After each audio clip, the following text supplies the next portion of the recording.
गणपती बाप्पा मोरया, मंगलमूर्ती मोरया. गणेशोत्सवाची आरास ही फक्त सजावट नाही, ती आहे प्रेरणा, इतिहास आणि संस्कृतीचा संगम. इतिहासाची पानोपाने भरली आहेत महापुरुषांच्या, संतांच्या, आचार्यांच्या कर्तृत्वाने, ज्यांनी आपलं आयुष्य दधीची ऋषीप्रमाणे झिजवलं, चंदनापरी स्वतः झिजत सर्वांना सुगंध दिला. अशीच या भारतभूमीची माऊली 300 वर्षावी त्यांची ही जयंती. जिच्या दरबारात एक शेतकरी रडत आला, त्याची जमीन सरदाराने बळकावली होती, तिने संपूर्ण प्रकरण ऐकलं आणि तात्काळ न्याय दिला. जमीन परत करा शेतकऱ्याला.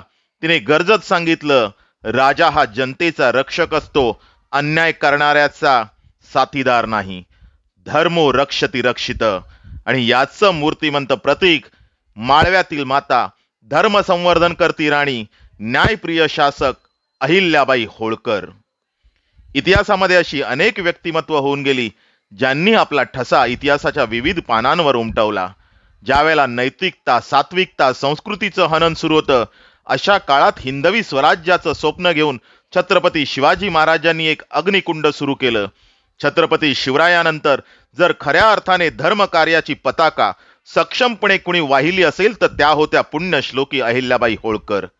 मल्हारराव होळकर यांची सून, याही पेक्षा उत्तम शासक, अत्यंत दानशूर, धर्मकारणी, ही देखील त्यांची महत्वाची ओळख आहे.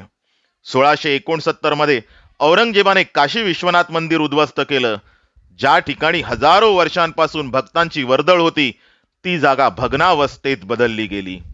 भग्न झाले देवालय, उरली केवळ राख. भक्तांच्या डोळ्यात होता अश्रूंचा ओघ. आर्त स्वरांनी काशी रडत होती रोज. विश्वनाथ पुन्हा प्रकटतील का, होता तोच प्रश्न रोज. प्रत्येक भक्ताच्या मनात एकच आर्तस्वर होता, कधी पुन्हा आपल्या विश्वनाथाचं दर्शन होईल का आपल्याला. अहिल्याबाईंनी ही वेदनादायक हाक ऐकली. त्या म्हणाल्या, जिथे देवाचं मंदिर भग्न झालं, तिथे नव्या उत्साहाने मंदिर उभं करणं हीच खरी सेवा आहे. संपत्ती नव्हे, श्रद्धा होती त्यांच्या हृदयात. मंदिर उभं राहिलं या अढळ विश्वासात आणि प्रजेच्या प्रार्थनांना त्यांनी दिला प्रतिसाद. काशीला पुन्हा मिळाली विश्वनाथाचा आशीर्वाद. मंदिर पुनर्निर्माणाची मुहूर्तमेढ रोवली गेली. काशी विश्वनाथ मंदिर नव्याने बांधून पूर्ण झालं. भक्तांच्या मनात एकच नाव घुमू लागलं, अहिल्याबाई होळकर, विश्वनाथांची सेविका.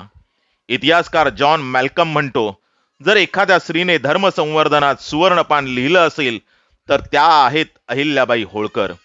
या माऊलीने गंगेच्या तीरावर घाट, प्रवाशांसाठी धर्मशाळा, तहानलेल्यांची तृष्णा भागवण्यासाठी विहिरी, शेतकऱ्यांचे कष्ट घाम वाया जाऊ नयेत म्हणून कर सवलती, दुष्काळाच्या काळात अन्नछत्रे, एवढंच नव्हे तर गरिबांच्या पोटाला भाकर मिळावी म्हणून राजवाड्याची दारही खुली केली.